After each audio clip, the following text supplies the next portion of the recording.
Good afternoon, everyone. Welcome to Proven Inspiration. I hope you've had a great weekend. We're back again, and our topic for today is fighting chance. You're thinking, what is this? I will tell you. I'm glad you asked. Okay, so fighting chance is about fighting with rules. Okay, in your marriage, this is for happily married couples. You might not be there yet. This is to help you get there. Perhaps you started off your marriage and you were great friends, but over the years you've just started fighting a lot, fighting over this, fighting over that. This video is to help you fight with rules, okay? So you want to give your marriage a fighting chance, and that's why it's important for you to fight with rules. Now, it's important to note that there's no one that knows you better than your spouse. Your girlfriends think they know you, the people at work think they know you, even your family thinks they know you, but your spouse knows you on a completely different level to everybody else because you're sharing the same space. You're sharing a life together, you're sharing a bed together. They're very intimate with you, so they know you unlike anybody else. So they know your weaknesses and they know your strengths.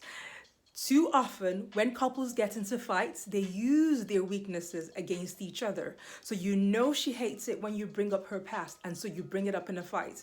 And you know he hates it when you bring up a decision that he just made that didn't go very well, and so you bring it up into the fight.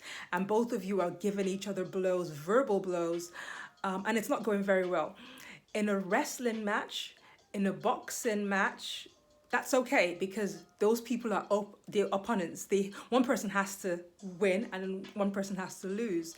So the opponents, so they can use each other's weaknesses against them. However, your spouse is not your opponent. Just because you disagree on something does not mean that you have become rivals, you've become adversaries. You must always remember that. So instead of fighting dirty, it's important that you have rules when fighting. What sort of rules should you have? These are just some suggestions, some examples based on your relationship and based on maybe the previous fights that you've had and the previous hurts that you've experienced as a result of those fights. Because what happens sometimes that people start fighting about one thing, but then somebody within the fight says something, your spouse says something, you say something, and you hurt them with what you've said, and it creates a different fight. So your fight is creating babies. You don't want that. You really don't want that. So it helps if you have rules. What kind of rules could you have? You could have rules such as no name calling, like when you said I do to Bay, you said I do to Bay. Bay does not become 5 years later an animal or something nasty. You don't want no name calling when fighting. Respect each other. No name calling. You could have rules that concern no bringing up the past. So you must fight about the current issue, okay? And if anybody's going off track, then you have permission to bring them back in line. But that has to be agreed before you get into a fight. Another rule you could have is no threats of divorce. Too many times couples are fighting and then you start to threaten your partner with divorce. And then a couple of years later, down the line, you wonder why they've asked you for a divorce. You gave them the idea. You kept bringing it up. You kept putting it on the table like it was an option. So if you steer clear of that the word divorce in your relationship and focus on fighting fairly, fight passionately if you must, but fight based on what the real issue is. And when you bring up the past and have you call each other names and you threaten divorce, you're just creating more issues on top of the issue that you started off with. So if you just stick with the original issue, you have a better chance of resolving it. Now, humans are complicated creatures, so I'm not saying that when you have these rules, you're always going to reach a resolution.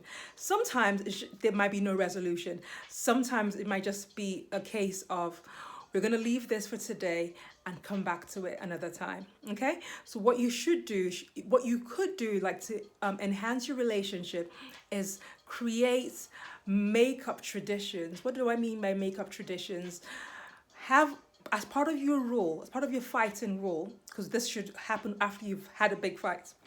As part of your fighting rule, have the agreement that you're going to do something together that solidifies your friendship and your relationship. Okay, so you've had this big fight about where you should go on holiday or what house you should buy or about your relatives, whatever the case may be. You've had this big fight.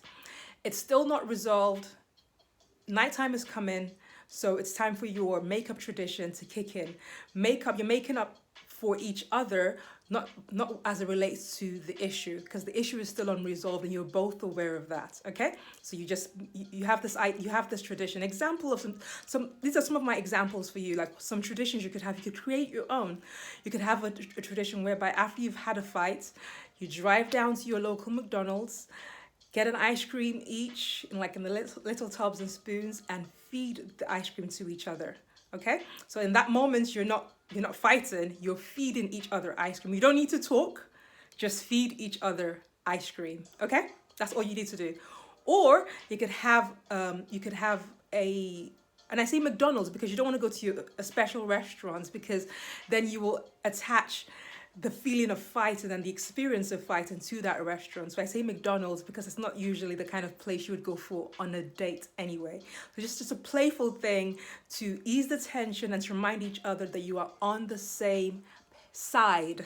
You might not be on the same page, but you are on the same side. Okay, always on the same side. You're not that your husband, your wife is not your opponent.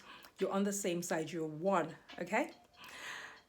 Another example of a tradition you could have a tradition whereby you give each other a head massage or foot massage. It doesn't have to be anything long and drawn out, but it's just something that you do after you've had a fight. Another tradition you could have is you could go for a walk in the park, and maybe you're not the kind of couple that normally holds hands, but on this occasion, so this occasion being anytime you've had a fight, you go for a walk and you make it an intentional act or practice to hold each other's hands whilst walking. Again, you don't have to talk.